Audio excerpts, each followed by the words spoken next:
just set up here. All right. It's truly a pleasure to be here today with my colleague Jack Harrison and all of you. Excuse me. Can you believe that we are already halfway through January?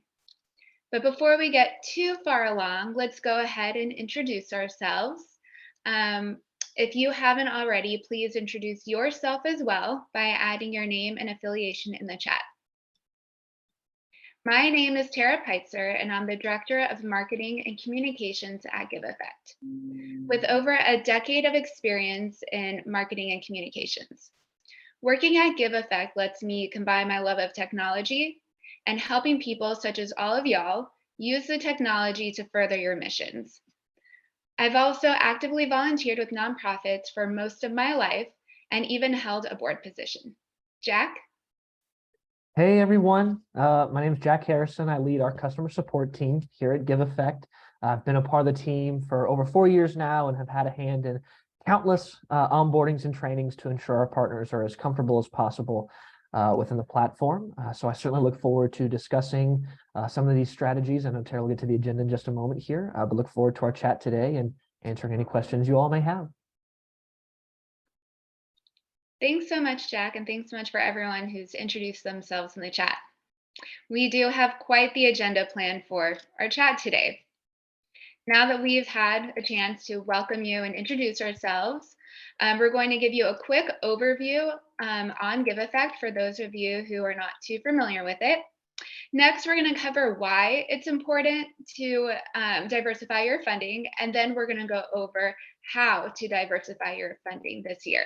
We're going to mainly focus on 5 specific strategies and tactics, and they include monthly giving and pledges, peer-to-peer and team fundraising, major gifts, auctions, and lastly, email marketing and customized giving. Of course, at the end, we'll take time for Q&A, but please do feel free to submit your questions throughout using the Q&A icon at the bottom of the screen, and we'll try to take your questions in real time. Otherwise, again, we've saved time at the end to answer your questions.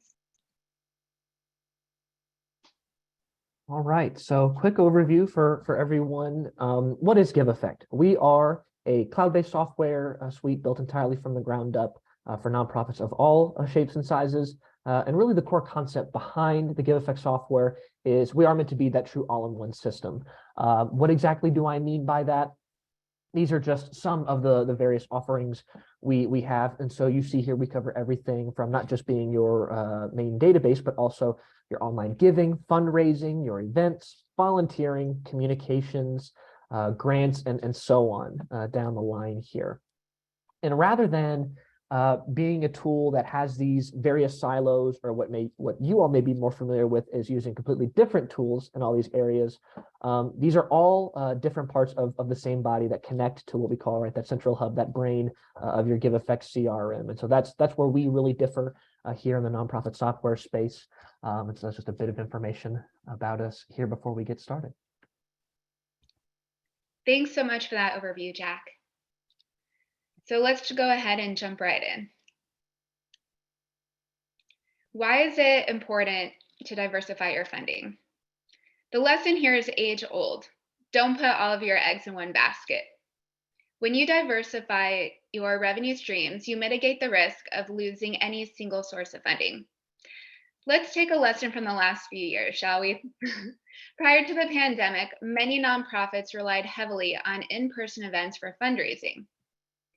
While many nonprofits felt the impact of not being able to gather in person, some of the nonprofits that were hit the hardest were the ones that really depended heavily on those in-person events, and it was difficult to pivot. So the nonprofits who diversified their funding sources by cultivating relationships and raising funds in multiple ways may have still taken a hit when they were no longer able to connect in person, but it wasn't such a big hit, and they weren't put in such a tight spot. So really the lesson here is helping nonprofits diversify their funding by tapping a variety of funding channels. And today we're going to explore 5 of these in more detail. All right, So common barriers for diversifying or common barriers to diversifying your funding. On the registration form for this webinar, we asked you to share your barriers to diversifying funding. Many of you are actually experiencing the same barriers. So don't think that you're alone in some of these. It was really, we saw many common themes. And they include some internal barriers, such as lack of time, capacity, bandwidth, pretty much the same thing. And this was probably the top reason different nonprofits are not diversifying their funding. There's also the lack of knowledge, which we hope to help you with today, as well as the lack of strategy and lack of resources. An additional barrier that I thought was quite interesting from the forum was that people have a grant mindset. So we've actually started to see more and more of this as many nonprofits previously relied on grant funding and now realize that they do need to diversify and bring in other revenue streams to really reach their goals. We've also seen quite a number of external factors. So this includes a lack of board buy-in or support, as well as a lack of connections to new donors and current donor habits where they're really used to giving or participating in very specific ways. And we'd like to open their minds, potentially their wallets, to other types of contributing. Jack, you work so closely with so many nonprofits in your role as team manager for customer success. What else have you seen as far as barriers for the nonprofits you work closely with? So, and I think this was a great question for folks joining today. I've pretty much heard all of these over the years. I'm sure you can imagine. Maybe one that jumps out to me and I'd want to expand upon a bit is this lack of board buy-in or support, because a lot of times where people will be coming from with this is simply from the money angle. We know most nonprofit budgets are pretty darn tight. But I've also seen this with board members in the sense of not being able to easily understand how any new tools or strategies even may benefit their particular colleagues and team. Depending on their background, board members may not have any previous nonprofit tech experience. So, while you as a staff member may get all the ins and outs, if the board member can't see it, feel it, understand it, there's still going to be that hesitation. And if they're that ultimate decision maker at the end of the day, that can put you in a tough spot. Another reason why I bring this up is I think, what I want you all to keep in mind here today is as you're looking at any tools or new strategies, I always advocate that you guys have those decision makers not be a part of the entire vetting process. We know they're extremely busy people, but at least enough so that they can even perhaps join these sessions, in any demonstrations that you're a part of, to help better work through any of these hesitations. So just kind of one way to help overcome some of those barriers. I completely agree with that, Jack. I think being able to really show the value and experience that firsthand makes a huge difference when it comes to buy-in. Wonderful. And really, what we hope that you all take away from this chat today is not that, again, that you need to implement every single fundraising strategy that we covered today. Instead, our goal is to help you consider adding 1, 2, or maybe even 3 new ways to fundraise, whether it's this quarter or this year. And we want to provide you with just thought starters and software considerations that you can bring back to your team. So let's get into it. So now we're just going to do a deeper dive into the 5 ways to diversify your funding in 2023. First up, we have monthly giving and pledges. Some organizations may also refer to this type of giving as a giving society or a giving circle. These labels may help to establish a sense of community among this type of contributor. But no matter what you call it, the way monthly giving works is that donors sign up to automatically donate a specific amount of money each month. These donations are recurring and have no end date. Monthly giving is similar to how a subscription such as Netflix works. With the rise in popularity of subscription services such as Netflix, meal services, and even beauty boxes, many more donors are primed to sign up for monthly giving. And similar to monthly giving are donation pledges. Donation pledges are promises to give an organization a set amount of money over a period of time. Pledges are a little bit different in that they are typically paid in installments with invoices instead of automatically being charged like monthly giving. And so where I want to take us next here in terms of implementing this is it's always critical that we meet people where they are. And I mean that in two key ways. And we actually have an example pulled up here of one of our giving forms here at Giveffect. First, as you see in this example, all giving options, whether one-off or recurring gifts, are all available in the form itself. And so your donors, as they visit this, have the flexibility to decide how they want to give. Depending on the tools you have, you can even have some of these values set by default. Again, one of the things you always want to keep in mind is how quick can that donor journey be? How few steps or hoops do folks need to jump through so that maybe they don't get intimidated or hesitant and perhaps bail? We know that can happen. And two, second item here, perhaps even more importantly, as I was just alluding to, is that folks can navigate these forms easily despite being presented with these different giving options.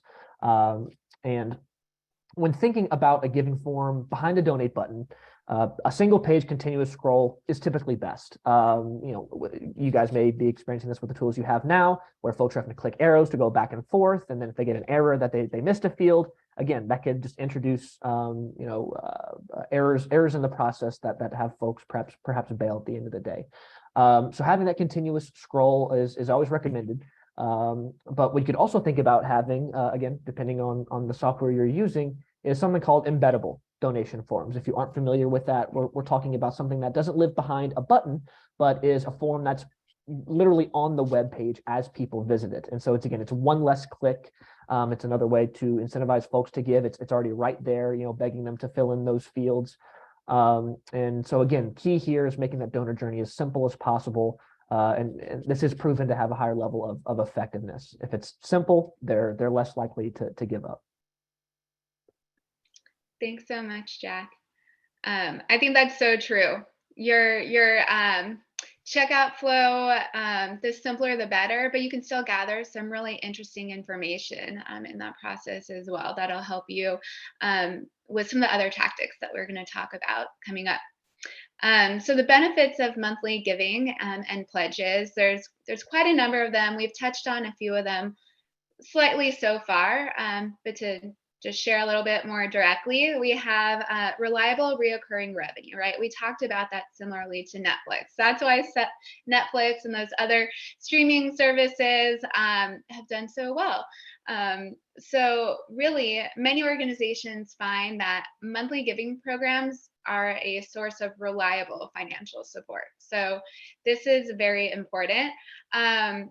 And once these programs are set up, they only take very minimal administrative work to keep them running. So of course you do need some software to help you out with that. But this is just one of the easiest ways to continuously receive a consistent amount of financial funding. The second is increased supporter loyalty and stronger donation base.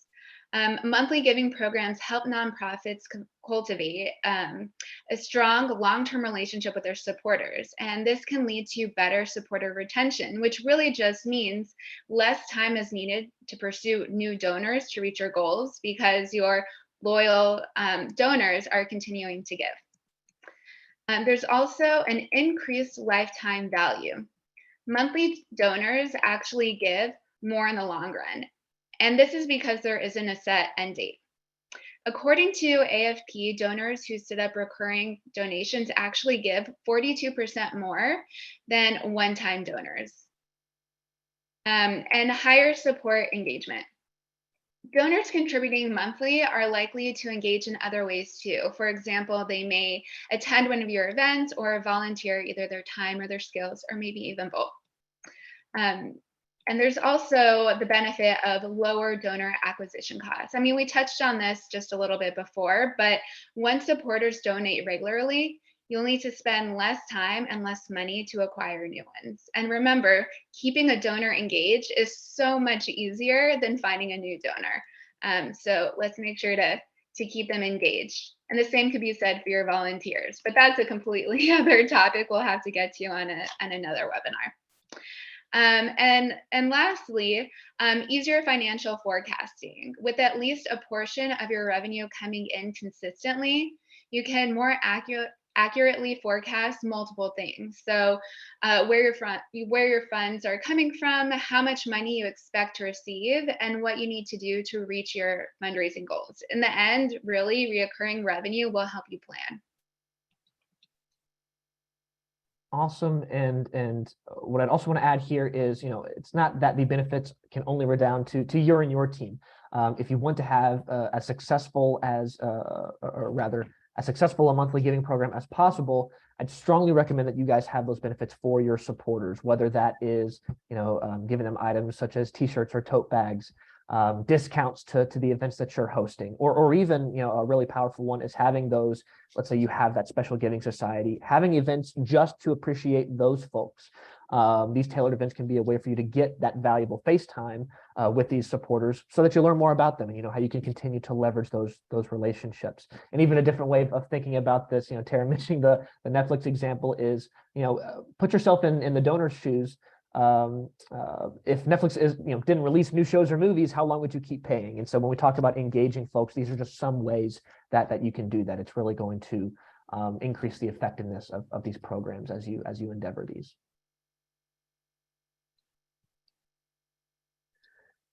Okay, moving into the next strategy here, thinking about peer-to-peer and team fundraising. This kind of fundraising empowers individual supporters and groups to fundraise on your nonprofit's behalf. Here, it's pretty important, right? The power of numbers amplifies these efforts and can be lucrative over the medium and long run. But of course, there's not just one way of doing this. You may want to limit this just to certain individuals based on the type of event that you're running, or it may be better for you to think about having groups or teams.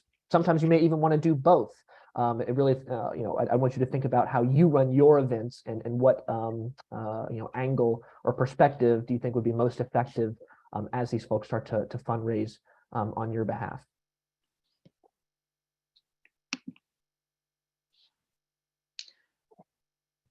Wonderful. So one other thing to consider is adding gamification. Gamification layered on top lets teams and individuals compete to see who can raise the most. And a little friendly competition can really actually help your organization raise even more. As you can imagine, some folks can get pretty competitive and you're going to benefit from that. Plus, it's a whole lot of fun for everyone who participates.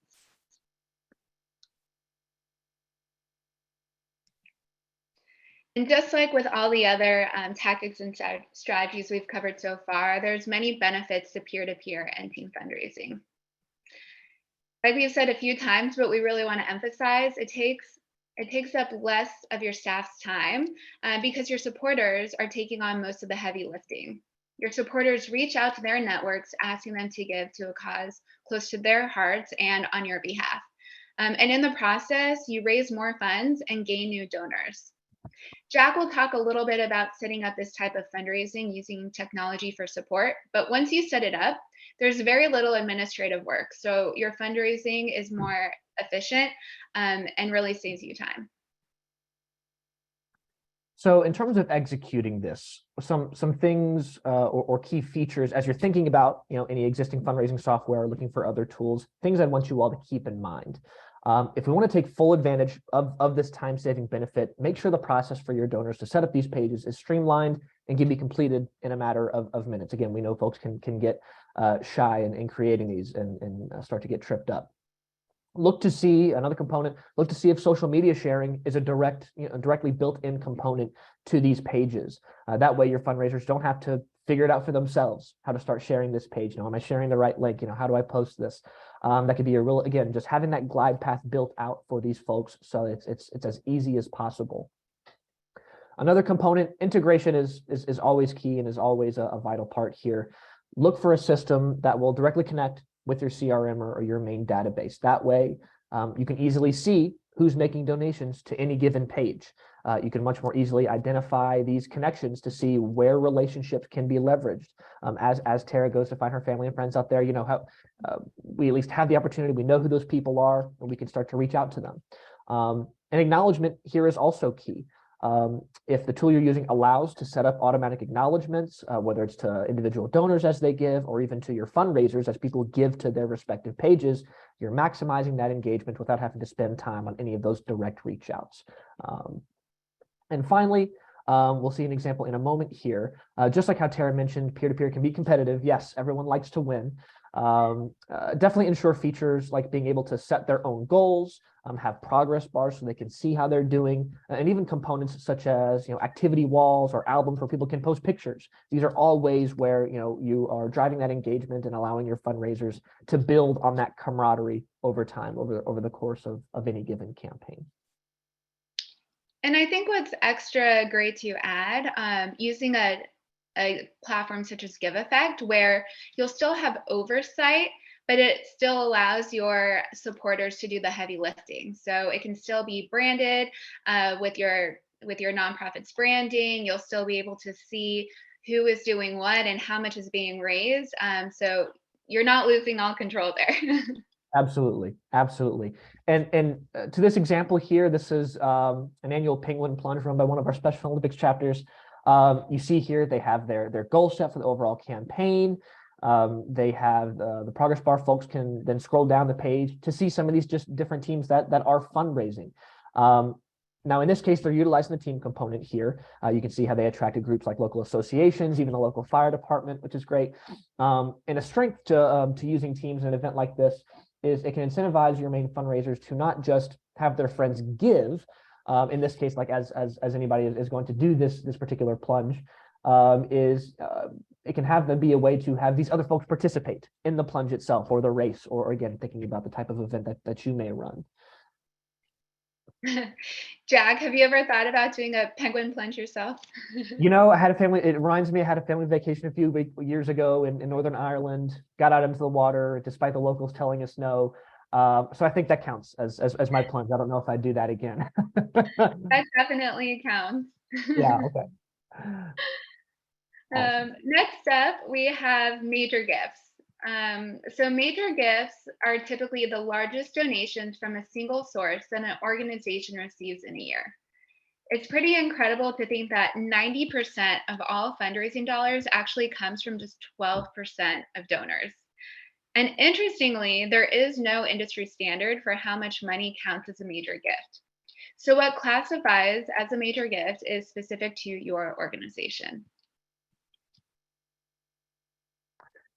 And lastly here, a major giving program focuses on building these relationships so that you have that portfolio of prospects with the various capacities and the affinity to make a major gift at the end of the day. And as Tara will share in a moment, naturally, there are some key places where you'll want to start in identifying any of these potential donors. So who are your major gift donors? They're typically a smaller subset of your donors, and they are usually wealthy, of course.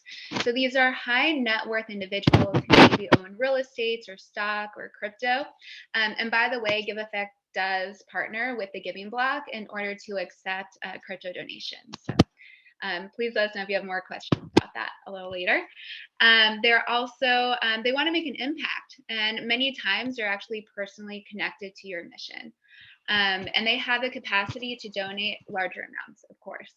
Historically, older donors have been the best prospects, but now's the time to not rule out millennials. As millennials start to gain more wealth, they really have the capacity as well as the interest, which is really important, to give.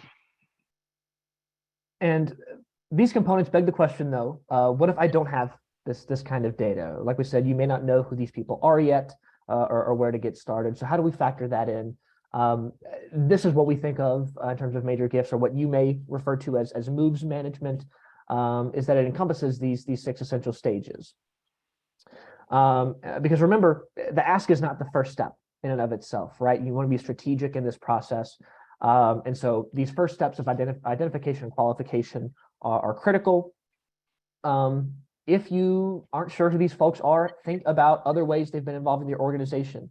Have they attended recent events? Perhaps they have a high open rate on your emails. Anything that can indicate to you that demonstrated interest that they may have with the organization and the work that you all do in your communities. Another thing to think about is just send out a survey. Put the question on them of how they may be interested in engaging with your organization. It doesn't hurt to ask the question. It's just another way you can gather this critical information. And as you move through the rest of these steps, now we're actually at the stage of cultivating, soliciting that gift, finally making that ask, right, and building up to that. And then whether we were successful or not, continuing in that stewardship for that long-term relationship. And software can be a really important component of this, so that you can stay organized and try to automate this process as much as possible. You want to look for software that actually assists you in managing these prospects in your portfolio. For example, well, frankly, there are a lot of software out there. They may have items like automatically creating tasks or throwing your contacts into certain groups, so that you're not having to do that legwork of collecting that data over time. That's actually how part of Giveffect's workflow automation tool works.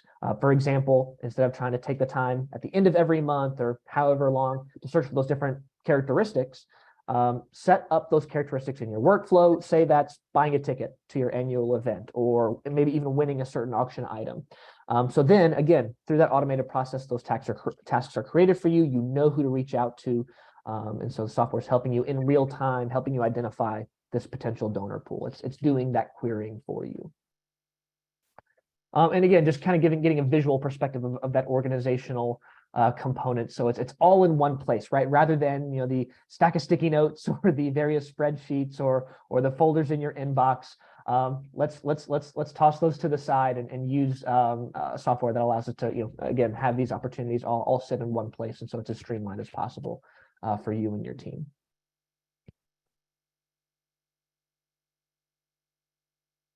All right. As far as different benefits for major gifts, obviously these high value donations can really be the backbone to your funding of major projects and initiatives. I've seen a number of examples, particularly with capital campaigns, right? These different sponsors or high level donors can be a key component of that. But remember that not all major gifts are going to be cash. Folks may give through securities, stocks, bonds, even crypto. Tara mentioned the relationship, at least that we have at Giveffect, with folks like the Giving Block, to where that's directly integrated into your payment form online. And then lastly here, one that's seen really a lot of uptick are these donor advised funds, or DAFs for short, right? And for anyone not familiar, these are giving accounts established at places like public charities or even community foundations, where donors can make that gift, still receive that immediate tax deduction, and then recommend grants from this fund over time. So again, this has seen a real uptick over the past few years, and can be, one way I think about this is it could be a strategy that you employ with certain donors to help lock them in over the long run, perhaps rather than relying on different one-off appeals over time. And so that's another way to foster this kind of relationship. I've also seen DAFs come into play towards the end of the year for those donors who want that last minute tax benefit within that current tax year, but don't want the pressure to necessarily decide where they want to contribute. So they contribute to a DAF, and then January 1st, or within the month of January or later in the year, then they go ahead and recommend where they want those funds distributed. So that's another pool to consider, is those folks who have contributed to a DAF, where are they going to recommend those funds? All right. Auctions. So this is one of my favorite ways to fundraise, because auctions can be really, really fun. So we have 4 main types of auctions. Live auctions are probably the ones that most people are familiar with, because they are high energy events. An auctioneer presents items and manages the bidding process. And attendees typically place bids by raising paddles or even shouting. But actually, mobile bidding apps can also streamline the process. So definitely something to consider. Live auctions are often elaborate with high value items and packages, and they're also typically hosted as part of an event or a gala.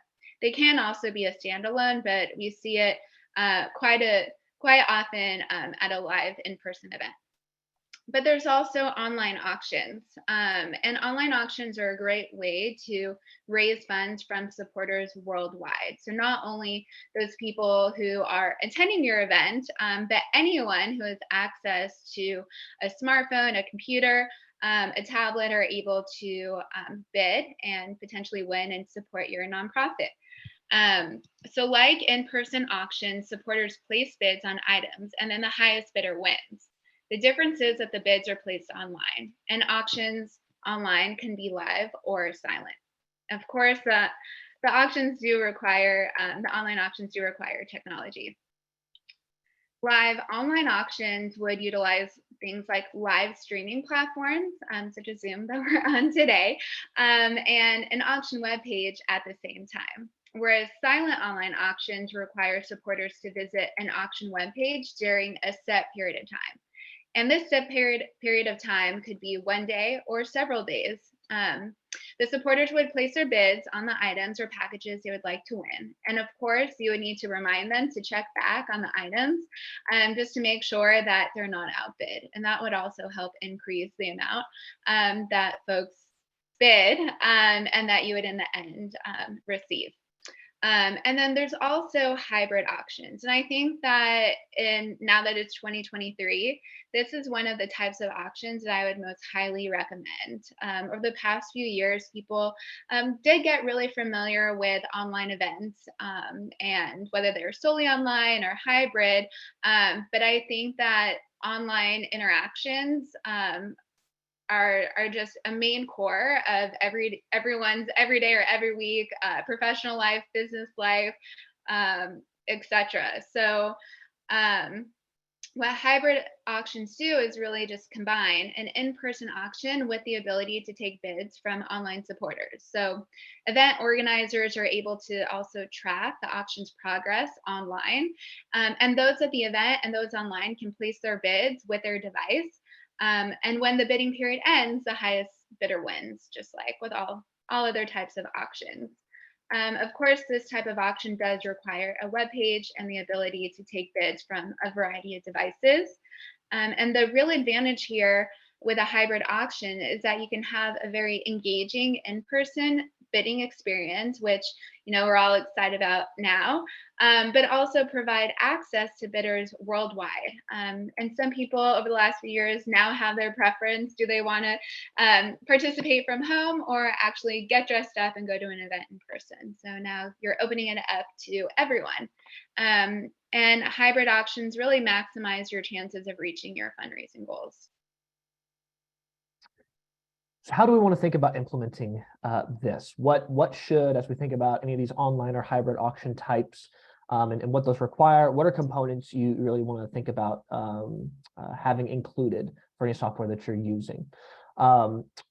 What I always recommend is folks have the ability to essentially tease what your auction items are ahead of time. And so if the tool you're using allows you all to showcase those items, share those pictures and information on these items before bidding starts, all that's going to do is help to drum up support and pique people's interest as you send out those emails and other communications to show folks or rather share with folks that you have these upcoming events. Other options like having a place to collect their bidder information ahead of time. Of course, bidder registration is a key part of this. For any online tools that you're using, make sure that's an important piece. So what you're not having to do, of course, is wait for that day of, gather folks' information, because maybe I know most folks do this through tickets. But regardless of your process, get their information ahead of time. This can even include getting what credit card they may want to use so that we're not chasing them at the end of the night. I'm sure everyone here has experienced that at least once. Not always the most fun, particularly when drinks are involved, right? But getting this ahead of time is going to just take the stress out of the night, for not for your supporters, of course, who are first and foremost, but for you and your team, any volunteers you're working with. Again, so it's as streamlined as possible. This does also help with check-in, right? When people first attend an event and you're going through check-in and someone asks, "Oh, would you like to participate in the auction?" "Oh, sure. Let me now get out my credit card." This really helps streamline Yes. that process and shorten Let's those lines. precisely. Let's not have that line form. Let's get everybody in, start to enjoy the event, enjoy the party. And lastly, here again, when we think about automatic notifications, Tara briefly touched on this, but any tools, whether via online bidding or even SMS bidding, that's gaining a popularity as well. Just have those ways where if this is a live auction, folks will be even automatically notified that they've been outbid, right? You don't have to chase them down and let them know, do you want to enter in another bid, or even notifying them that they've won at the end of the night. So again, both for your supporter and for your team, you're seeing all that information file in real time, and so you know where things stand. You don't have your face buried in spreadsheets. You have that time to maximize those face-to-face interactions with your attendees. So again, lots of benefits here as we think about implementing this. And this is just one example. You're seeing a Gala through us at Giveffect here. You see some of these components, whether it's even giving or sponsoring the event, but ways where they can click to start to browse through those different auction items, where they can go to register to bid. And so you even see some examples here. Again, whether bidding has started or not, show people these pictures, whether it's a staycation in Virginia Beach or an in-home dinner for 8. Tara, that would be lovely for someone else to cook for me Yes. rather than myself. That's always nice. And so just giving folks those visuals on how they may want to interact with your event or what's at stake, again, to drum up that interest. And again, final thing I'd want to mention here is it's all in one place, right? You don't have a page just to give or to buy your tickets or to register to bid. It's all in one place. Again, having it as streamlined as possible is going to help on both ends of the process here. Mm-hmm. I think that's a really good point. Both ahead of the event, throughout the event, and after the event, you really get a 360 view of how that event performed. And then I guess talking about follow-up steps, right? What do you want to do next? Exactly. Great. So now, I mean, we've touched on quite a number of benefits of auctions, but there's still more. A few additional benefits that we just want to point out and also just emphasize is that auctions are a really great time to create partnerships with local businesses. You can connect with these local businesses and ask them to contribute to packages that you'll be auctioning off. It's also really great for those local businesses to get additional awareness with attendees or bidders online. So it's a win-win for you and the local businesses. It's also a really great opportunity, like we've mentioned, to engage with new supporters, both locally and globally. You may get a supporter, from your hometown or where you're located, or maybe across the U.S., or there's always the potential for across the world. And auctions really just are fun for everyone involved, whether you win or not. And for supporters who do win, it does create more tangible touch points with your organization, which is definitely a great benefit.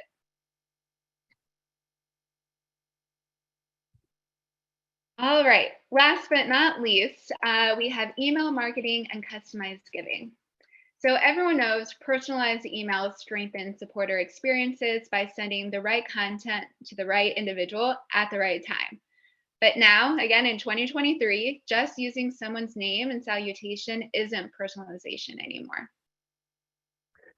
And so as we think about, there are many impactful and innovative ways to personalize these, particularly the giving experience. One example we'll actually touch on in a moment here is in having that customized giving experience within your checkout flow, you may even have those suggested giving tiers based off of that individual donor's last time that they gave, or maybe even a metric like their average donation over the course of their lifetime with your organization. So we're getting past, as Tara mentioned, those name or address, those personalized variables. While those are still great, these are ways where, again, you're leveraging the ask through these online checkout flows per each individual person that opens that form through your communications. And so in terms of how you use this, obviously this is going to allow you to collect actionable data on your folks, whether they're a returning donor or someone coming in for the first time. This is going to allow you to create those different audience groupings, those segmentations, based off of those interests. Even think about, there are ways, different software out there where you can add those questions to your giving form. Again, just sliding in those questions, whether mandatory or not, so that you could use that information down the line, see those previous touch points. And even think about just the other ways that folks typically engage with your organization. If you have an up and running volunteer program, go ahead and plug some of these questions into your volunteer application directly. And so again, you're not, you're consolidating that approach for your volunteers or any other folks, rather than say 2 different reach outs to get that information. And lastly, having that central CRM is just going to help you collect and organize that data so that you can actually use the information you're collecting. You're not having to go through all those different silos to piece together that picture of any given donor. And it's just going to again, streamline that process for you, allow you to have a more automated way of tracking these relationships over time.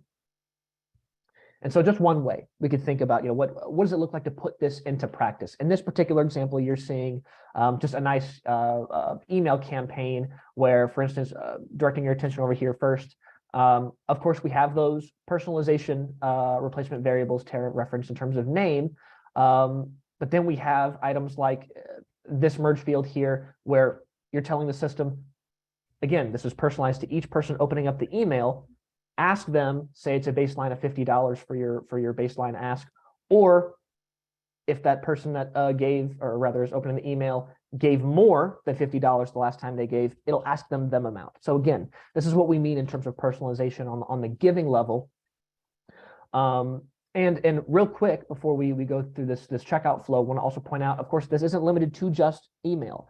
You could do this for your direct mail. You could do this for perhaps any SMS messaging that you're doing with your supporters. And aside from just listing these components in the message itself, build it in to the actual checkout page. So when we think about what a personalized checkout page can look like, this is exactly what we mean, where say in this first example, we have someone who's never given before. And so they see those standard suggested donation amounts of 50, 100, and so on. Whereas someone else with that higher giving amount in terms of their last gift, say they gave 2,500. Now we're seeing it scaled. So that lowest suggested option they see is 1,900 and onto 3,700 and so on. So again, it's priming the pump. It's asking those folks to consider, based off their previous interactions, how much they may want to give again, rather than thinking, oh yeah, sure, I gave over 2,000 last time, now I'll just give 50. Not exactly as close of a matchup, right? So again, it allows you to be strategic in that way. And what's really nice is when you have the software that supports those actions and is able to automate for you, you're not manually going through lists of donors to separate who hasn't given before or who has only given 50 versus who has given several $1,000s, because you definitely don't want to encourage someone who typically would give over $1,000 the recommendation or suggested donation of just $50. Exactly. All right, so we're getting here towards the end. So just a really quick reminder, we will be taking questions just after this. So if you could submit your questions now, that would be great, or just start thinking of what you might want to ask. And really what our key takeaways here for today's webinar is that there are just so many different ways to fundraise. I mean, we really just scratched the surface on each of these 5 that we covered. We could really do a separate webinar on each one. So something to think about with your fundraising strategy is how can you reach and appeal to different types of donors to not only raise additional funds or the funds to reach your goals, but also to mitigate the risk if something were to change. Of course, we don't know what 2023 has for us. And so it's really important to plan ahead by diversifying your funding channels. And with that, it's really important to select the right tools to support your efforts and empower your team. We talked about, the barriers at the beginning. Quite a number of you did have the barrier of time and capacity. So again, in 2023, there's so many technologies out there that can help you save time and fundraise more efficiently. And so, of course, we'd love for you to consider Giveffect, but find the right tool for your team. And if there's any way for us to help you, please do let us know because you can't succeed if you don't try. And with that, let's move on to Q&A. So we'll give you guys just a few minutes to type in any questions that you may have. And again, we'd love to help you. So if you're interested in learning more about Giveffect, you've never had a demo before, or maybe it's been a while since you have had a demo and you may have different needs, please do reach out to us either by going to our website and clicking on scheduling a demo, or email my colleague or our colleague, Yulia, who's actually on the session with us today, to let her know and she'll schedule something for you. And also, we do have a few customers on the line, so thank you for joining us today. And as you all know, we have a wonderful support team, which Jack leads. So please email support@giveffect.com with any questions. Let's see, do we have any questions yet? Let's see. Looks like we have one. Which of these 5 do you think is the easiest lift? Totally get that, it's a lot to add on a new strategy, or tactic. So I guess, Jack, this is a good question for you. Which of these 5 do you think is the easiest lift? Yeah, it's a good question. And of course, every team is different. But in thinking of at least the 5 we've covered today, right? I think I'd have to say the introduction of a peer-to-peer fundraising component can be the easiest because, again, what we talked about earlier is you're empowering folks to create these pages for themselves. Sure, you still have that oversight, but they're the ones creating the pages, doing the work. It's not as incumbent upon you to execute in that. And with that, right, most folks have a social media in some capacity, and so that's an easy way to tap into those existing channels, your Facebooks, your Instagrams, and so on.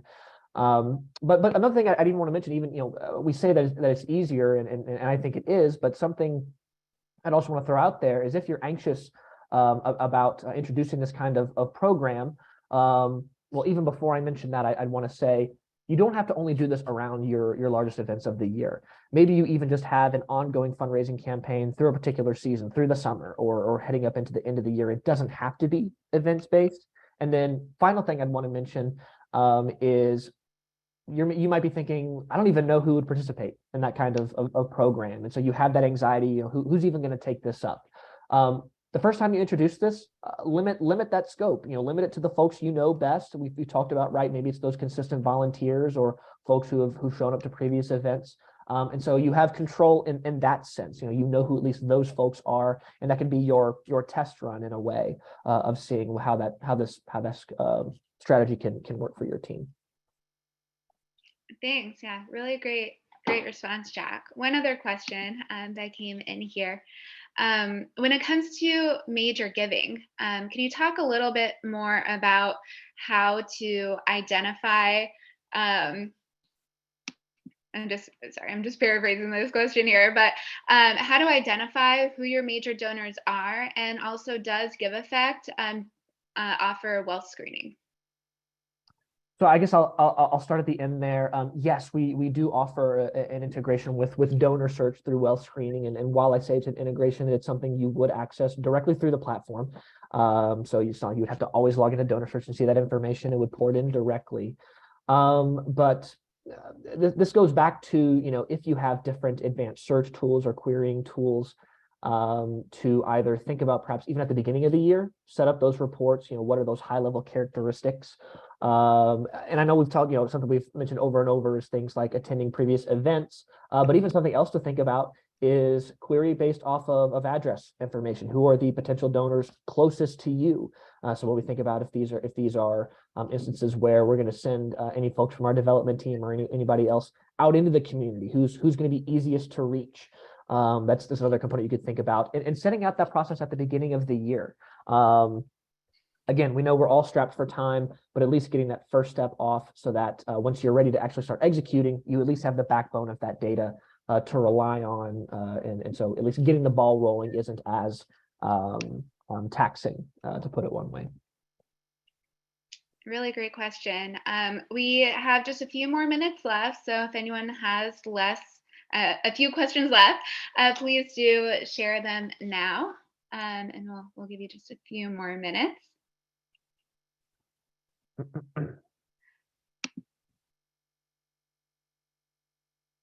Let's see, any other questions?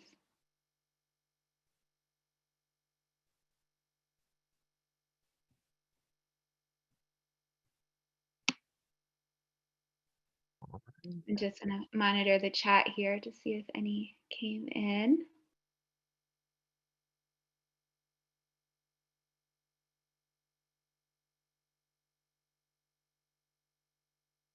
That might be it for today.